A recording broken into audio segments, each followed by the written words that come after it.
Over the weekend, the people were taking to the streets for the People's March, as they wanted to call it, for Donald Trump in his second term here in Washington, D.C. Julio Rosas was back out in the streets. It's been cold today, so we really appreciate him going out there. He's our Blaze Media national correspondent. And so, Julio, just break down what you saw out there on the streets of D.C. today.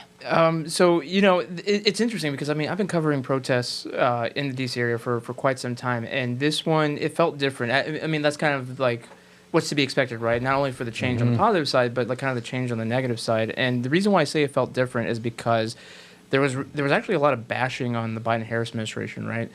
Because of the quote-unquote genocide in Gaza. They're still obviously very upset about that. And so for them, they said, you know, there wasn't that much of a change. You know, they're still the Zionists, still in control. You know, we still need to organize and all this and all that. And you know, they did kind of call for more confrontations now that Trump's in office because, you know, they really see him as the boogeyman. So I think moving forward, we are going to see that shift. Instead of Palestine and Gaza, I think now we're going to see the immigration side. You know, they're you know, no human beings illegal, refugees are welcome here and all that. But I think again, unlike the first time, they're really going to face the opposition from the American public because you know, the majority do support mass deportations. The majority do support a lot of things that Trump's promising on doing. Did you cover the 2017 riots here on Inauguration Day? I wish. So I got stuck in them, and it was very different. I mean, they were stopping cars, they were attacking, automobiles were being lit on fire in the streets. The cops didn't know what to do. And for all those people who in our company who are going to the galas tonight, I got news to you. Coming out of these things into the freezing cold at midnight, wearing a tuxedo and the girls in heels meant you had to run from mobs of people who were just running through the streets like it was like you're in Iraq. And it was a disaster. And I don't think it was going to happen this time. I mean, me neither. There's a video of Tucker walking near the White House, just like without any security, like it's just him, and everyone's like cheering him on. And like it even as far back as like 2020, that would not have happened. So let's talk about that a little bit more because this is pivotal. It's pivotal. It's a moment that we need to take stock of. 2017, I think what Chris said is important because I don't think most people understand the violence, as you said, just casually visited. Yes, and all those people were let go. Yeah. So this is the time where this wasn't just, you know, some people in the streets with signs, and you know, I love communism or something like this. This was the first indication that something had changed after Trump won in 2016, and it alarmed me, but it was memory hold very quickly, and now we get to the point where, in the greatest comeback in living political memory, Trump wins, and what Julio, what you're telling us today is there really wasn't anything going on. No, and it was... It is cold. Well, I mean, I think the cold did have something to do with it, don't get me wrong, but they wanted, so to give an example, they wanted to march on the White House. Yeah.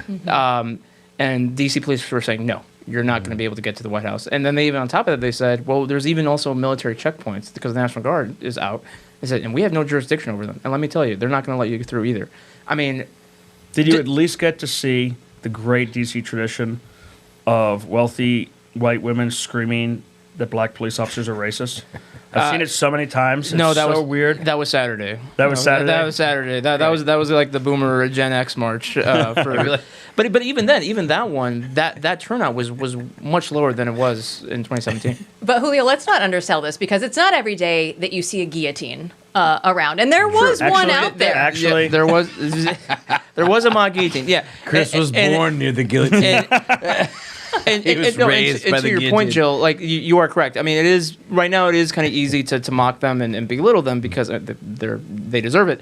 But you know, even if 80% support mass deportations, that 20% could still be dangerous. I mean, today one of the speakers said that we're going to bring the fight to Trump. If they have an event, we're going to smash it. You know, like if they're going to pick a fight with us, we're going to fight back.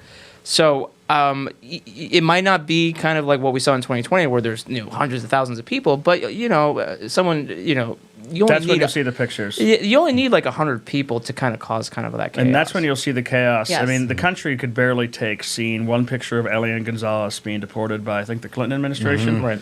They couldn't. That shattered the earth. CNN is already airing video of crying foreigners in foreign countries. They're trying to put that out there right now to say, oh, this will sway people again, right? But now you see people with the CB1 app, and it's turned off, and they're all crying because, oh no, Donald Trump, he's not going to let us in. What are we going to do? Right. But I don't think it's going to work this time. Well, it's not going to work on that, but it is going to work when you see footage at night of these raids, when you see children crying. Parents out there who have kids that are those age, when you see children crying and moms being pulled away, which, by the way, is what happens. If I steal your car, I am getting family separated from my son. Mm-hmm. He's going to cry if you want to bring a CNN camera by. I'm going to prison, and he's not coming with me. I don't get to bring my family with me to prison because I broke the law. Yeah. But for some reason, this is considered a different thing by the American people. But you can, pictures and video can really move people. Remember that time Ivanka Trump tried to start a war in Syria because of sad pictures? This stuff actually does pull on the heartstrings of humans. That's true, and so this is where, Julio, you're going to come in the clutch. I mean, it's a weird thing that's going to happen in the next few years, which is the war is not necessarily going to be documenting the crazy BLM rioters, right? No. The war is going to be visually about what's going on when it comes to getting rid of millions of people who should not be here, who are here. And I think we all know what Chris said is true. Right now, Americans are very much in support of mass deportation. Right now in America, the majority of people understand what has happened in the last few years, and they want mass deportation. Every day that goes by, from here on out, it's already begun, as they were just saying. The mainstream media is going to show, legacy media is going to show images and videos of all these people who are, you can be empathetic towards, and oh my gosh, they're getting rid of them and whatever. And we all know that's going to happen. I think, like Jill said, something has changed in the spirit of Americans, right? At least a lot of people. But I would suspect, and I'm curious your thoughts on this, the imagery war, right, about who shoots what video and from what angles is going to become very important here.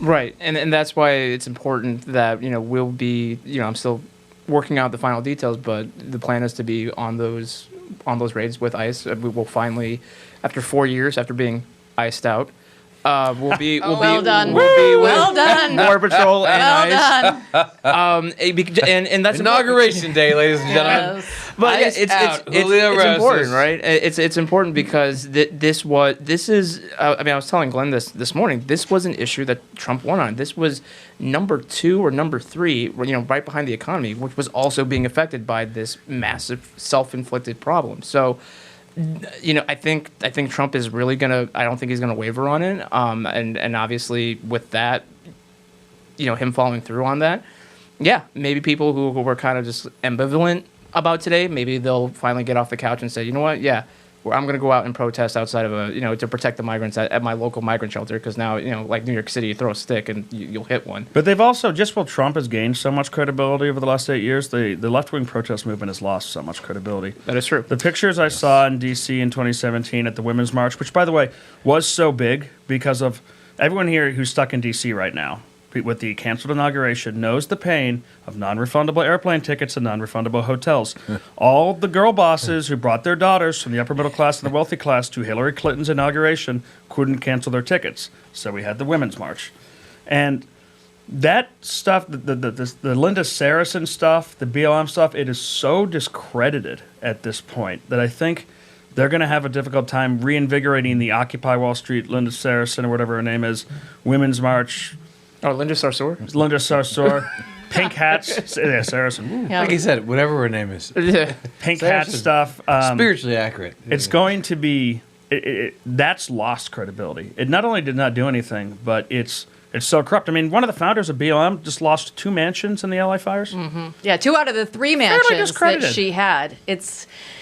single tear shed for her. But Julio, we know you're going to be out there on the border. We look forward to you covering the stories. And you know what? If it's going to be out there, AOC is also going to be out there just trying to shed those tears.